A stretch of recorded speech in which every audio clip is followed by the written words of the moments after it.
Olá pessoal, meu nome é Bruno. Meu nome é Flávia. E eu sou o Felipe. E hoje nós vamos apresentar o nosso projeto semestral de Física 2. Nosso projeto é sobre a análise do comportamento do campo magnético sobre diferentes perspectivas.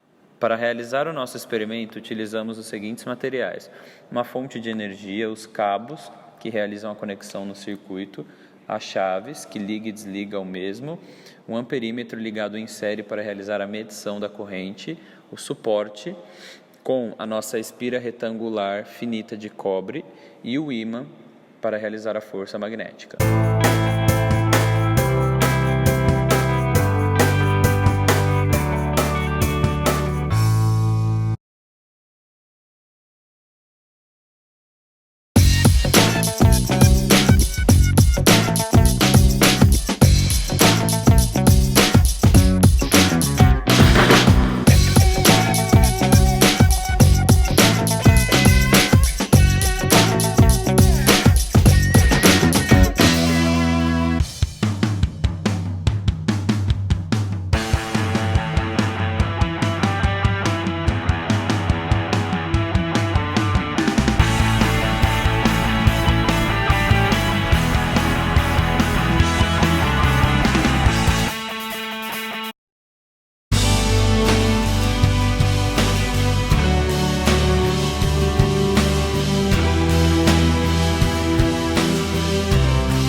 No experimento 1, analisamos o comportamento do campo magnético no centro da espira em função da variação da corrente.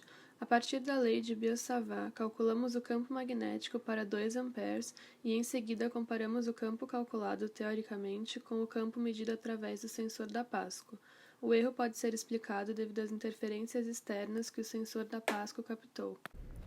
No experimento 2, analisamos o comportamento do campo magnético em função da distância do centro geométrico da espira. Pela lei de Biot-Savart, determinamos o campo magnético em cada um desses pontos, tanto teoricamente quanto experimentalmente, e depois calculamos o erro, dando 11,02% de diferença. No experimento 3, analisamos a ação da força magnética produzida por um ímã ao se aproximar da espira. Com o sensor da Pasco, medimos o campo magnético para 2 amperes e com um transferidor medimos a variação do ângulo. A partir disso, calculamos o módulo da força magnética.